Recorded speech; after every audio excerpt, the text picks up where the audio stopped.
நீயே உன்னை ராவணன்னு சொல்லிக்கிறல்ல விக்ரம். அப்படி இருக்கும்போது இந்த விஷயத்தை நீ எப்படி மறந்த விக்ரம்? அந்த யுகத்திலேயே ராவணன் சீதையை எந்த ஒரு சூழ்நிலையிலையும் பலவந்தப்படுத்தல விக்ரம். அப்பேற்பட்ட ஒரு ராட்சசனுக்கே நல்ல மனசு இருந்திருக்கு விக்ரம். நீ என்ன வலுக்கட்டாயமா கல்யாணம் பண்ணிக்கலாம், ஆனா என்ன அடைய மட்டும் முடியாது.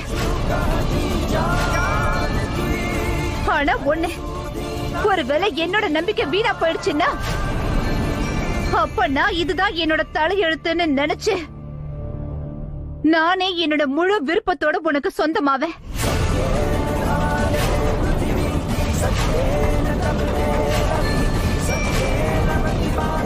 உனக்கு தெரியும்ல, என்னைக்கும் இந்த சீமா கொடுத்த வாக்க மீறவே மாட்டான்னு. அப்புறம் உன் கூட இந்த கிராமம் மொத்தமுமே இருக்கே, நீதான் இங்க கடவுளா இருக்க. இத்தனை பேரு, இத்தனை ஆயுதங்கள் உன்கிட்ட எல்லாமே இருக்கு விக்ரம். அப்படி இருக்கும்போது பிரேம நினைச்சு ஏன் பயப்படுற?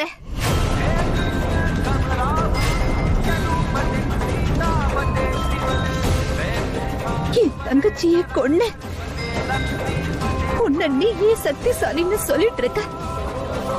அப்படி இருக்கும்போது இப்ப என்ன ஆச்சுன்னு சொல்லு.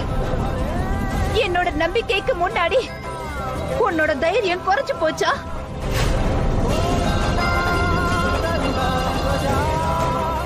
விக்ரம், இங்க பாரு, ஒருவேளை உன்னை நீயே சக்திசாலின்னு நினைச்சேன்னா அப்ப என்னோட நம்பிக்கையை பார்த்து நீ பயப்படாத.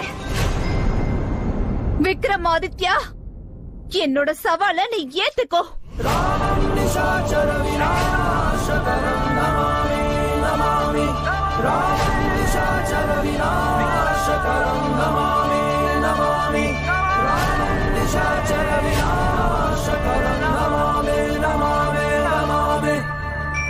சவாலை ஏத்துக்கிறேன்.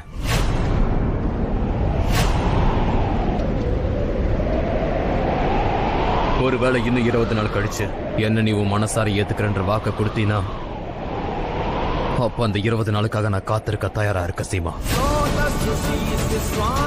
ஆனா உன்னுடைய நம்பிக்கை கண்டிப்பா உடைய போகுது சீமா. எதுவா இருந்தாலும் இந்த விக்ரம் மட்டும்தான் ஜெயிப்பான். அதையும் நீ பார்க்க போற. பார்த்துட்டே இரு. நீ என்னைக்கா இருந்தாலும் கண்டிப்பா எனக்கு மட்டும்தான் சொந்தமாக போற. அதுவும் எந்தவித வலுக்கட்டாயமும் இல்லாம.